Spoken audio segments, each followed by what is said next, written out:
¿Qué tal? ¿Cómo están amigos y amigas de esta comunidad? Como siempre un gusto, como siempre un placer que nos acompañen. Pues mire, estamos unos días ya, a unos cuantos días de que Donald Trump tome protesta como presidente de su país, un nuevo periodo para un personaje que vaya que ha traído a medio mundo, si no es que al mundo entero movido con sus declaraciones, con sus pronunciamientos, con las medidas anunciadas, con las medidas ya tomadas, con el equipo que ha ido conformando. Una semana en la cual, mi querido Jesús García, uno de los mejores periodistas sin duda alguna que se encuentran allá en los Estados Unidos, cubriendo todas las actividades que se vienen desarrollando. Ha puesto en relieve, querido Tocayo, te saludo con muchísimo gusto y aprovecho de una vez para preguntarte esta relación entre México y los Estados Unidos en las declaraciones de Marco Rubio, las propias declaraciones de Trump, los pronunciamientos de Claudia Sheinbaum, decisiones en torno a los aranceles, en fin, una semana que todavía se siente especial, particularmente con la llegada nuevamente de Trump al poder, Tocayo. Sí, totalmente, ya estamos justo en la recta final, a punto de, bueno, el lunes es cuando ya toma, es la inauguración del presidente electo Donald Trump y bueno, es muy interesante cómo se ha visto desde acá. Obviamente, pues hay mucha expectativa, sobre todo de las primeras decisiones que va a tomar. Se espera que sean pues bastantes las órdenes ejecutivas que tenga ya listas en el primer día. De hecho, básicamente, hay que recordar que esto es muy tradición, incluso el hecho, su primer día Joe Biden firmó más de 20, entonces Donald Trump firmó bastantes también en su primer periodo. O sea, sé que no, se espera que firme varias, incluyendo algunas relacionadas con temas migratorios y quizás algunas relacionadas con temas económicos. Eso es lo que todavía no se tiene, a lo mejor nos adelantan algo hacia el fin de semana, pero bueno, está esta expectativa y como bien dices, pues obviamente en México lo que importa mucho es cómo se va a dar la relación binacional y va a ser muy interesante porque lo que hemos visto, esto yo lo he establecido en otros momentos, es como yo veo una especie, no estoy diciendo que esté bajando la guardia, pero veo una suavización, como que ha suavizado en cierto modo el mensaje, tanto el propio presidente electo como alguno de sus miembros de gabinete. Yo había mencionado anteriormente que, bueno, por ejemplo, Marco Rubio, siendo senador y miembro del Comité de Relaciones Exteriores, en el Senado siempre fue muy duro con México, muy duro en cuanto a a América Latina y sobre todo si había una tendencia que él consideraba que era comunista o socialista, etcétera, etcétera. Y en la audiencia que vimos este miércoles, pues fue muy interesante porque si bien fue, digamos, enfático en varias problemáticas, reconoció aspectos que yo no he visto que en México estén destacando mucho los medios mexicanos y que me parece fundamental porque él va a ser finalmente quien lleve pues la relación externa con México, va a liderar junto con el embajador en México, que va a estar el nuevo embajador. Y señala primero que México tiene un poder económico importante que además ha ido creciendo en los últimos años en referencia al avance económico con el gobierno de López Obrador y con lo que está continuando con Claudia Sheinbaum, que eso es un elemento fundamental. Es un jugador como para Estados Unidos económico muy importante y yo creo que eso es importante, es necesario destacarlo en México y no lo veo muy señalado. Luego, la otra parte reconoce que México tiene una tradición histórica sentada en la Constitución mexicana de ser un país que no se alinea a las prioridades de otras naciones y que hace su política exterior sin intervención. Eso lo señaló bien y me parece que reconocer la autonomía, esa soberanía mexicana, es fundamental en la forma en que se debe analizar el modo en que se van a relacionar los países ya una vez que pues estén sentados, será la próxima semana cuando tengan ya trabajos formales en ese sentido. Y por otro lado, también señalando que hay tres ejes y desafíos importantes para Estados Unidos en su relación con México.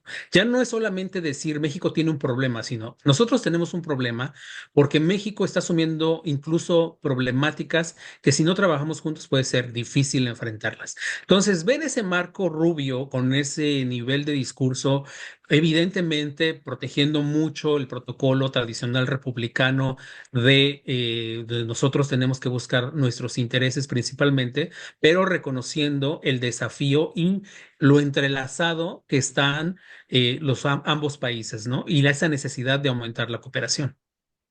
Oye, en este punto que destacabas de Rubio, uno pensaría, fue el más duro de la lista que tuvo tal vez Trump para ponerlo como secretario de Estado. ¿Cómo interpretar precisamente esta postura que coincido contigo, aun y cuando se habla de que deja abierta la posibilidad de intervencionismo militar, modificar el rol de los cárteles de la droga? Agrega, yo prefiero cooperar con el gobierno mexicano, habla precisamente de este papel de México. ¿Cómo lo entendemos en este espectro?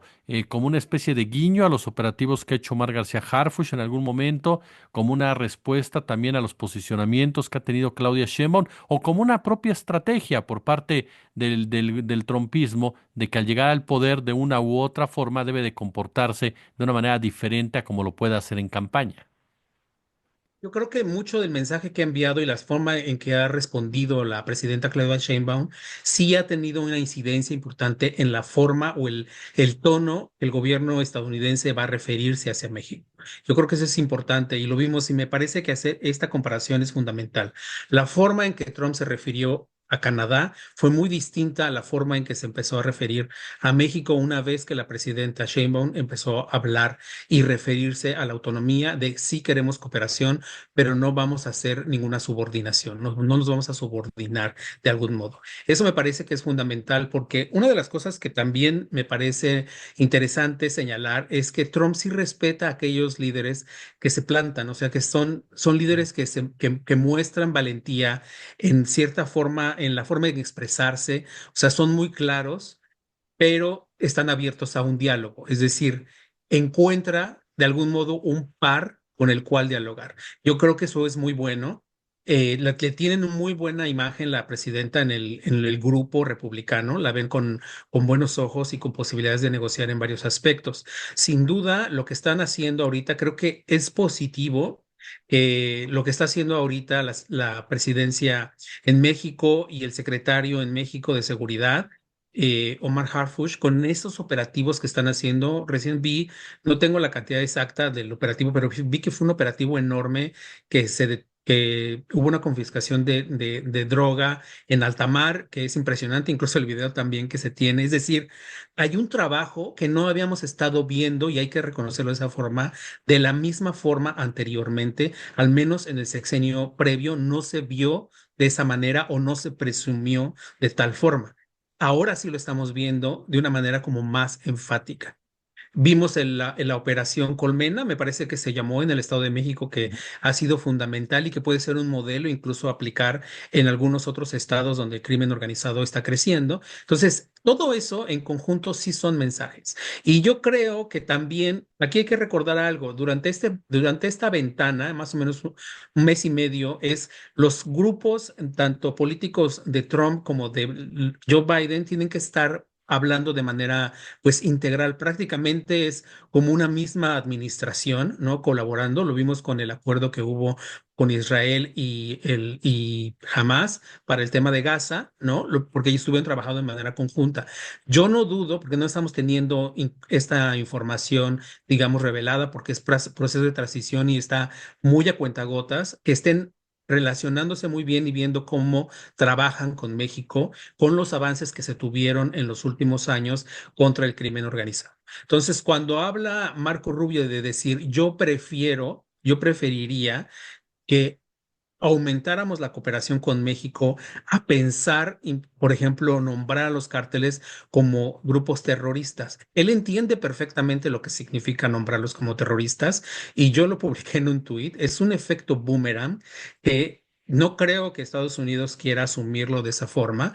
Es decir, eh, el lavado de dinero es un problema serio porque utiliza canales que son legales, incluyendo los bancos, en las instituciones bancarias, que al nombrar los cárteles de ese nivel, como organizaciones terroristas, puede llevarlos justamente a bloquear o a complicar el trabajo y las operaciones financieras de manera regular, porque México obviamente tendría el derecho de reclamar. Si se nombran a los cárteles y hay operaciones en México como grupos terroristas, el Estado mexicano tendría el derecho de apelar sobre acciones o sobre castigos particulares ante organizaciones internacionales y eso complicaría, por supuesto, mucho más la relación. Y no es algo que quiera el gobierno, porque lo que les interesa es que la economía evolucione, porque es la principal bandera. Justo acabo de tener una entrevista ahorita que hablaba contigo. Antes de hablar contigo, tuve una entrevista justamente por un evento que va a haber el fin de semana importante y ese es el tema que incluso entre los votantes hispanos fue el más destacado y por eso vimos un número de votantes hispanos que se fueron y se inclinaron más a Trump porque el tema económico les pareció que él lo podía de algún modo enfrentar mejor que la vicepresidenta Kamala Harris. Entonces, estamos hablando que finalmente las prioridades para Estados Unidos son claras en cuanto a economía y cambiar de manera drástica la lucha contra el crimen organizado podría pues complicarles justamente otros proyectos que tienen. Adicional a la relación al tema migratorio, que es fundamental, ¿no? Que se está trabajando, que eso es uno de los elementos también que están buscando tener pues un mayor acuerdo con México para, por ejemplo, quieren volver a implementar permanecer en México, se discutió hoy en el Congreso. Entonces, hay muchos elementos que lograrían más si hay una negociación, un diálogo que pretender imponer aspectos específicos, ¿no? ¿Cómo sientes precisamente, tocayo, a la comunidad migrante ante la llegada de Trump? Entiendo que hay una comunidad que está legalizada, otra que no, como tal. ¿Cómo lo están manejando cada uno de ellos? Pues mira, es muy interesante porque por primera vez vimos a una comunidad migrante como dividida, por así decirlo, porque están aquellos que son los inmigrantes, digamos, legales, que llegaron ya sea con visas de trabajo o por peticiones familiares, o sea, digamos que no sufrieron el proceso migratorio como tal. Y hay algunos que pues padecieron todo el proceso migratorio hasta lograr alguna autorización legal para permanecer en Estados Unidos. Pero incluso dentro de ese grupo hay gente que fue indocumentada y que apoya abiertamente a Donald Trump, que son los grupos de personas que más han sorprendido, Mm. justamente. Hay una división, pero vamos a nosotros a publicar una encuesta próximamente donde justamente se habla de por qué se apoyó a Donald Trump y la gente se refiere básicamente al tema económico. La economía dominó ante todo, incluso sobre el tema migratorio que aunque sí les llamaba la atención, pues en el momento de la votación no les importó tanto. Ahora las cosas están cambiando un poco, estamos sondeando y viendo a la gente un poco más temerosa y como sorprendida de que avance este plan de deportación masiva que busca implementar Trump y que, bueno, está avanzando también el Congreso porque están afinando leyes que si bien se incluían dentro de leyes federales actualmente, lo que están haciendo es como precisar elementos para cerrar canales jurídicos y evitar, bueno, justificar de algún modo la detención de inmigrantes y deportaciones inmediatas. Entonces, los migrantes hispanos están muy a la expectativa de qué puede ocurrir sobre eso, pero incluso hay algunos grupos que señalan que, bueno, realmente no creemos que vaya a ser, digamos, tan fuerte como lo hemos visto en otras administraciones, incluyendo administraciones demócratas, como lo vimos con el presidente Barack Obama.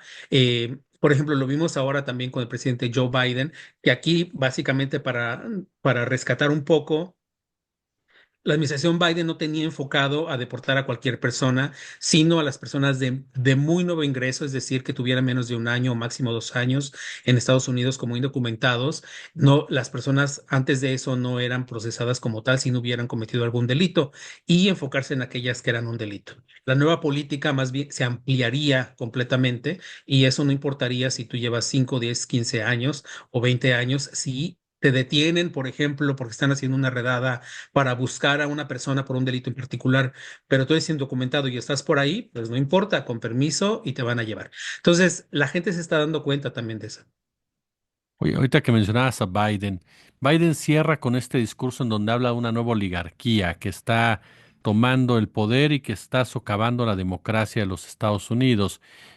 Obviamente muchos pensamos en Musk. ¿Qué tan cierto crees que sea esto, querido tocayo? Y si estamos ante en realidad un rompimiento entre élites, porque a final de cuentas que Biden hable de oligarquías, pues no quiere decir que él no haya pertenecido a una o que no haya funcionado de la mano de una. Sí, yo creo que el discurso de Biden está muy enfocado en cuántos multimillonarios se van a integrar de manera, ya sea como asesores o de manera, digamos, formal al gobierno estadounidense. Eso es algo que no se había visto realmente nunca. Y además, mucho menos que un multimillonario como Elon Musk, que es el hombre más rico del mundo, pues no solo se integre, sino que además va a dirigir una institución que será fuera del gobierno, pero que además va a hacer recomendaciones de recorte al gobierno y más allá de que yo creo que en general los votantes, incluso en México, no estamos en contra de que haya recortes al sistema burocrático, pero lo que está preocupando mucho es que muchas de las sugerencias podrían impactar, por ejemplo, programas sociales, programas de salud, que de por sí un problema en Estados Unidos debido a los costos de atención médica y que podría afectar incluso eso. Entonces, hay mucha expectativa sobre eso. Entonces, creo que va muy enfocado en esa parte que muchos multimillonarios, y de hecho se han publicado notas de de la cantidad de dinero que tienen esas personas que van a estar en la Casa Blanca o relacionados a la Casa Blanca, al gobierno estadounidense, su, su riqueza es superior a la riqueza de más de 160 países distintos. Entonces, imagínate de lo que estamos hablando, ¿no? Se refiere mucho a eso. Entonces, creo que va a haber un enfoque distinto también en la forma que se haga, en que se revisen las acciones de estos pues multimillonarios, porque también ver cómo si se podrían beneficiar, por ejemplo, con ciertos programas o no, que ahorita ya lo estamos viendo, no hemos visto mucho la publicación digamos, destacada en los medios grandes. Por ejemplo, Elon Musk pues tiene contratos con el gobierno, por ejemplo, a nivel, o sea, que sí tiene sus contratos con el gobierno a nivel de militares, de exploración espacial. Es decir, hay muchos elementos para tratar de ver cómo van a tener esa influencia justamente para beneficiarse incluso más en ese sentido. Creo que va más en esa parte. Por supuesto, suena mucho, como bien señalas, esto, pues es hasta ciertamente hipócrita decir que se está creando una oligarquía, cuando, bueno, la oligarquía siempre tiene una influencia de una o de otra forma. Pero yo creo que no se había visto de la manera tan abierta como la vamos a ver en este momento, Sí. ¿no? Creo que esa es la parte fundamental. Sí, porque a final de cuentas es como siempre se ha mencionado, los ricos siempre han estado ahí, pero no se han manifestado tan abiertamente en política como se ve ahora Mosco, se ve en México el caso concreto de Ricardo Salinas Pliego. Oye, y quiero tocayo también preguntarte, porque no podemos dejar de lado, de una u otra forma está vinculado con la relación entre ambos países y le va a tocar a Trump también manejarlo. Hoy la presidenta Claudia Sheinbaum dijo, queremos que Trump nos informe sobre el Mayo Zambada. Tú estuviste en esa audiencia del Mayo Zambada. ¿Cómo pinta esta situación en la relación entre ambos países? Es complicado y yo creo que México tiene una muy buena carta para manejar ahí, porque si maneja todos los hilos como debiera ser, digamos, en las negociaciones en seguridad y pone sobre la mesa el tema de seguridad nacional para México, el hacer operativos unilaterales, que es lo que parece que finalmente todas luces realizó Estados Unidos, va a ser importante para México en los momentos de negociar ciertos elementos o ciertas acciones en particular. Creo que Trump es más abierto por lo que ha dicho en ciertas cosas o sobre ciertos aspectos, en revelar información a otros países que les pudiera ser importante a esos países para él tener una posibilidad de negociar otras cosas. Entonces, creo que él también va a tener esa posibilidad y lo vamos a ver ahí, que debe decir, ok, yo te voy a informar qué pasó, pero pues quiero hacer esto de inmigración. Eso podríamos verlo. Entonces, es un riesgo también ver ese tipo de cosas, pero si se maneja de una manera, digamos, inteligente, estamos entrando en una etapa de ajedrecismo político a niveles que no habíamos visto antes también, o sea, porque todo es más abierto, pareciera, pero hay muchos hilos que son muy finos y que se necesita negociar son muy precisos justamente para lograr cierto objetivo, ¿no? Vimos el desastre que hizo Canadá, ¿no? Con Justin Trudeau que hizo con... Entonces, eso no es la política ajedrecista que queremos que México implemente con Estados Unidos, ¿no? Sí, y que logren realmente una coordinación pues mucho mayor como la que menciona Marco Rubio.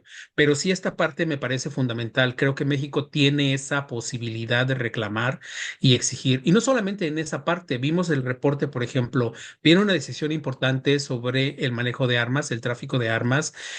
Hubo un reporte reciente que yo publiqué sobre, bueno, se confirma lo que ya finalmente varios reportes se habían realizado, hemos visto libro, investigaciones importantes, ¿no? Sobre esto, el tráfico de armas de Estados Unidos a México, y los números son realmente brutales, es decir, ya no hay vuelta de hoja, no puedes decir no existe, no es un problema de México, es un problema estadounidense, y creo que ahí México puede también agarrar mucho para poder negociar y utilizarlo como un recurso importante en la Corte Suprema. Entonces hay muchas, digamos, muchos elementos y muchas aristas.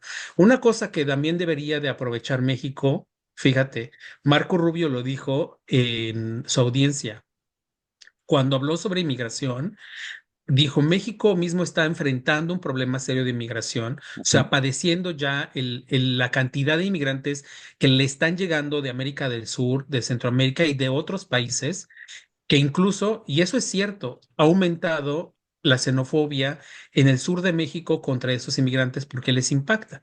Lo que veo ahí y es aprovechar justamente desde México esa visión de decir, pues sí, entonces hay que tener una visión distinta sobre inmigración porque estás viendo que las problemáticas, en lugar como lo estamos enfrentando, no están ayudando. Entonces, justamente digo, perdón que me haya ido hasta inmigración con el tema del mayo, pero todo eso va concatenado, todo va relacionado, ¿sabes? O sea, pareciera que va por separado y se ve a veces un tema. No, sabemos un tema, pero sobre la mesa te tengo tres temas más por los que podría avanzar sobre este otro asunto, ¿no? Entonces, es muy importante como ver ahí entre bambalinas que puede ir pasando.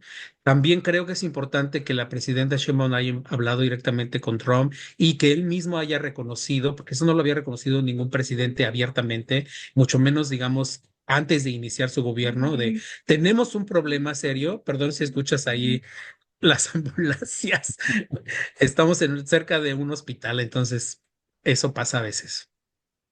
Miguel, Eh, de reconocer básicamente esto rapidísimo, que hay un problema serio de consumo de droga y que realmente lo asume como sí tenemos un problema. O sea, la verdad es que el único que lo había reconocido en la administración pasada fue Anthony Blinken y fue a regañadientes durante una audiencia en el Congreso de pues tenemos un problema de demanda y no sabemos cómo enfrentarlo. Trump lo asume como tal. Tenemos un problema de adicciones, o sea, tenemos que ver cómo vamos a enfrentar eso, porque pues sí, y lo dijo después de la reunión con Claudia Sheinbaum. Entonces, yo creo que hay muchos elementos que el gobierno mexicano tampoco está compartiendo, ¿no? De las reuniones que están teniendo, de los diálogos, que pueden ser, yo por eso también la veo ella muy confiada, como muy firme y segura de que la relación va a ser buena, más positiva, obviamente va a haber estira y afloja, como hay en todas las relaciones diplomáticas, pero va a ser más positiva de lo que incluso yo, por ejemplo, había estado proyectando de acuerdo a las primeras visiones que Trump y parte de su equipo habían estado haciendo sobre México. mi querido y admirado tocayo Jesús García, periodista de la opinión, siempre es un verdadero placer platicar contigo y aprender de ti. Muchísimas gracias por estos minutos. No, Jesús, un placer siempre platicar contigo. Muchísimas gracias.